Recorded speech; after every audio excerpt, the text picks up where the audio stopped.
What up, YouTube? It's your boy JusRzd, and today we are tapping in with something a little different for the channel. This is Those Indie Geeks, and I figure I'd give y'all some of my spoiler-free thoughts on Fantastic Four, fresh out the theater. So, let's get into it. Woke up this morning, been in that shine, whole team got the glow, you can see it in the stride, got me feeling brand new, feeling brand new, got me feeling brand new, feeling brand new, yeah. So first of all, this movie was fantastic, for lack of better words. I know, corny, dad joke. But it was definitely a phenomenal film. My favorite film this year. I'm not gonna hold you. This being the spoiler-free version, I'm not gonna get into story details. I'm not gonna get into anything spoilery in here. I love the character work from each and every person, from Galactus to Silver Surfer to the Fantastic Four. Yeah, I love the character. Even Mole Man. I like the character work in each and every individual. I like the action piece sequences. I like the showing of the powers in the action sequences. I love the way they illustrated that. I love the way they came together. How they fight even feels familiar. You know what I mean? Like, you could tell they're a team and they're used to working with each other. I love how they did the origin story. It was very straight to the point. It was very it was very tasteful, I'll say that. I love that aspect of it. I just really thought I really thought the film was done well. The character work, you can tell Vanessa Kirby was the heart and soul of the movie, which I didn't mind, because I growing up reading comics and stuff like that, I didn't really read comics like that growing up. I just watched the cartoons and stuff like that. That's really how I got tapped into Marvel. So the Fantastic Four cartoon, growing up watching that, and the Silver Surfer cartoon and stuff like that, just seeing the different aspects of their team, seeing the different aspects of how they interact with one another, knowing that Johnny and Sue are brother and sister, and that Sue's married to Reed. It always kind of felt like Sue was an accessory, but I know in the comics, it was they felt more like a family, and Sue, like, each person can stand on their own too in the comics. Thing can stand on his own too, and he has multiple iterations in different universes in the multiverse, where he becomes all powerful, and he has a lot of different iterations in where he has different power sets. Still the Rock form, but just different power sets in that form.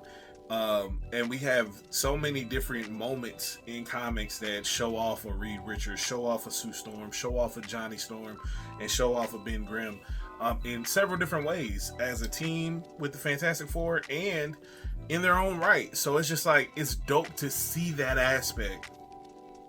It's dope to see that aspect in this particular film, just seeing how they showcase their talent, see how they showcase their abilities and their powers, and visually, it was stunning. Cinematically, it looked dope. The way they shot it.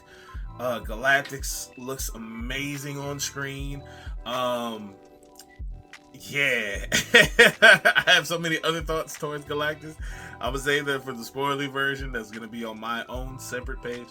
But I wanted to do a spoiler-free version for those who follow Those Indie Geeks, so that way you can know just some good thoughts towards it. We're gonna do a whole review with the whole crew, but yeah, just just my spoiler-free thoughts real quick. Galactus looked phenomenal. Every time he showed up on screen, it was awe-inspiring. It was just like, this is how you do Galactus on screen. This is how you give him his props. Silver Surfer was heavy CGI, but it wasn't bad. It wasn't bad in my opinion. I love how they kind of gave her her own thing. You know what I mean? Like, the original Fantastic Four Rise of the Silver Surfer gave that Nornrad his own thing when it came to addressing the people of Earth, and when Johnny was trying to fight him and he just grabbed him by the neck and just kind of, he was manhandling the Fantastic Four at certain points in that film. And in this particular movie, I like that they gave Shia LaBeouf's Silver Surfer her own like fighting style. Like, and you'll notice it as soon as you see her on screen a few times. It's just like it's dope. It's dope the way she enters and exits those scenes. It ended up being so dope to me and so funny, because you could tell they were trying to stylize her in a specific way, and I feel like it worked for her particular character. I like the way they did that with each and every character in this film. I love the 60s future aesthetic. I thought that was dope. I love the fact that everybody was smart. That's the thing I don't think people realize with the Fantastic Four. Everybody's smart. Everybody on the team is smart. Ben's smart, Johnny's smart, Sue's smart, and Reed's smart. Reed is the smartest, but everybody's smart. So I like that they were all contributing to helping in certain ways, scientifically, and helping in certain ways. Just as it just felt like a team, it felt like a family. It just felt good to see this film. Like, I didn't have much expectations because I didn't know what to expect with this film. My only expectation was I knew Pedro Pascal was going to do a good job, because anytime he plays a father, he does a great job. Shout out to him as Joel on Last of Us. Shout out to him as Mando on on The Mandalorian, and shout out to him in this particular film. Shoot, even in Game of Thrones, he was a dad, and he did good. He should have killed the mountain, but that's neither here nor there. He decided he wanted to make him confess, and the mountain popped his head open. So that's neither here nor there. But he did a good job playing the role that it was required of him. So I knew he was gonna play a good Reed Richards. I just didn't know how he was gonna play him, and how he played him. Chef's kiss. Like, you really felt Reed Richards in the way Pedro played him. So I really enjoyed that. Vanessa, great job. Eben, great job as Thing. And Johnny, I don't know his real name. But he did a great Johnny Storm. I thoroughly enjoyed his Johnny Storm. I love the little subtle jokes. Marvel gonna get the jokes off. Marvel's definitely gonna get the jokes off. But I don't feel like these jokes were like overpowering anything plot-wise. And they weren't really annoying in my opinion, but I just really thought it was a good, solid film. For me personally,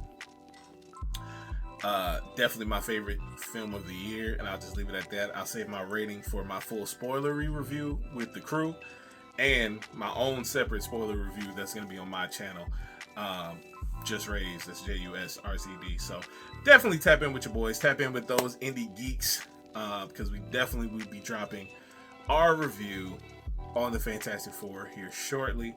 But yeah, definitely put this on your watch list if you haven't already seen it. Definitely put it on your watch list to go see it. It's phenomenal. It's phenomenal. It's phenomenal. It's phenomenal. The character work, it felt like a family. It felt like a great film. It had all the feels. Like, it wasn't a perfect film. There were certain things that definitely could have been addressed and handled differently, but it was really good. It was done really well. This is how you present your Fantastic Four. Like, this is how you do the Fantastic Four. Finally, we got them done right. I'm just saying. So definitely let me know in the comments below how y'all feel about the Fantastic Four. Will you be watching it? Will you add it to your watch list? Have you already seen it? If you have, comment below how you felt about it. Spoiler free though. Don't give away anything spoilery until we do our spoilery episode review. So yeah, tap in with those indie geeks. Don't forget to like, comment, share, subscribe. If you haven't already, hit that notification bell so that way you can be notified anytime we drop a new video on the channel, which the main podcast episode drops every Monday. But we're going to start dropping content throughout the week. You know what I mean? To get more consistent from each one of us to just share some more of our personality and give y'all something else to watch throughout the week. So definitely tap in, and thank you to all the new subscribers and new followers of Those Indie Geeks. Tap in with our TikTok and our Instagram, which is at Those Indie Geeks. So the same name up here on YouTube. You can just type that into TikTok, and you can type that into Instagram, and also the links will be in the description. So that way you'll be able to connect with us on those platforms as well. So definitely stay tapped in, stay tuned in, stay locked in, and never forget, it's free show to the show. Free. Let's get it.